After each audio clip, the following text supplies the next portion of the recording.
Hello everyone and welcome back. In this video, I'm going to talk to you about locking up your loved one who is suffering from substance use and mental health disorders. So a behavioral health issue going on, the types of things that we routinely see in our practice here. So look, this is an issue that comes up quite a bit, but what triggered this video was a conversation that we had with a family 2 days ago, and they said to us, look, the only way that we're going to consider, going to court is if you tell us you can lock our loved one up. And it was a 25-year-old daughter. We want her locked up so she can't walk out. And I understand why they want that.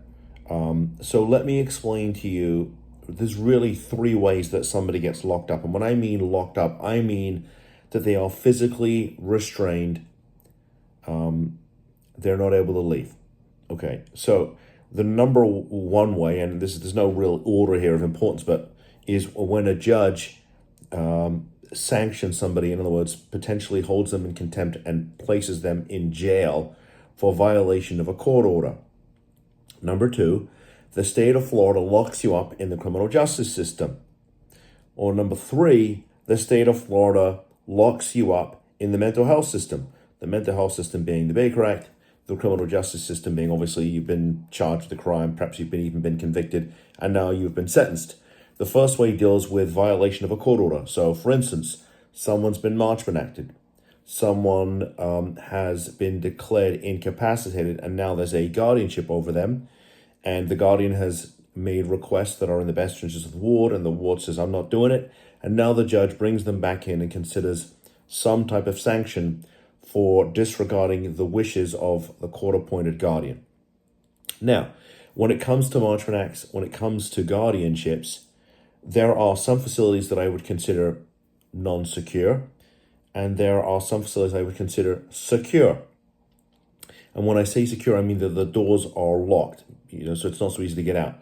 But think about this, from maybe a different perspective. And I always say that when it comes to a behavioral health issue, you don't cure that person, you put them into recovery.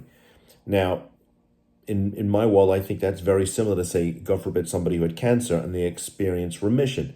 Now, if somebody you knew and that you loved and cared about said, I've just been diagnosed with stage 2 cancer, whatever kind of cancer, it's still curable, but I've decided I'm not going to do this.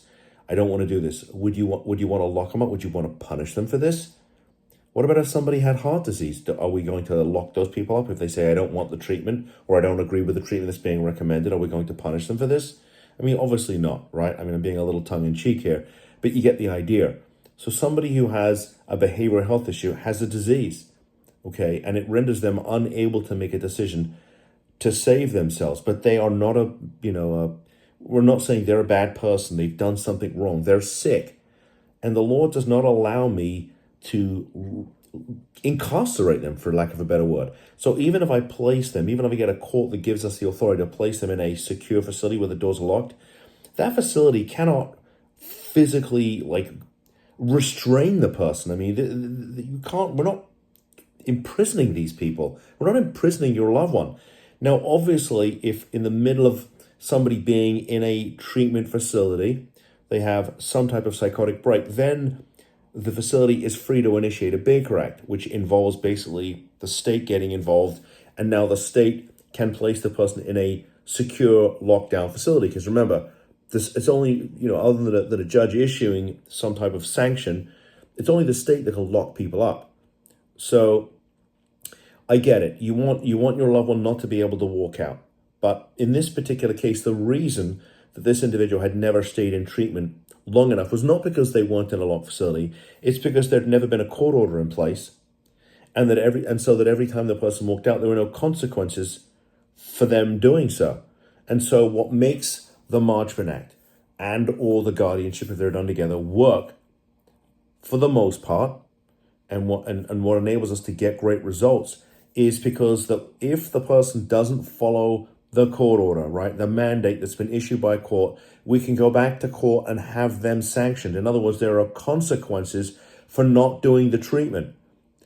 And if you're a family who has been dealing with this for years and years and years, and either your loved one will not go to treatment or won't stay long enough, but there are no consequences for them walking out or not going at all, then I'm going to tell you that in my experience, this is going to continue and continue and continue and continue until one of three things happen. They pass, the state puts them in the criminal justice system, or the state puts them in the mental health system. Those three options are not good, right? They're just simply not. And look, if you've watched any of my other videos, I'm not going to sit here and blow smoke up your backside. I'm going to tell you the truth because I don't do anything else, right? I'm not a car accident lawyer who happens to file Marchman Acts, or a divorce lawyer who happens to file Marchman Acts. This is all that I've done for the last 10 years. It's all my team does. And I take that responsibility seriously, but in order for me to be serious about it, I got to tell you the truth and not BS you.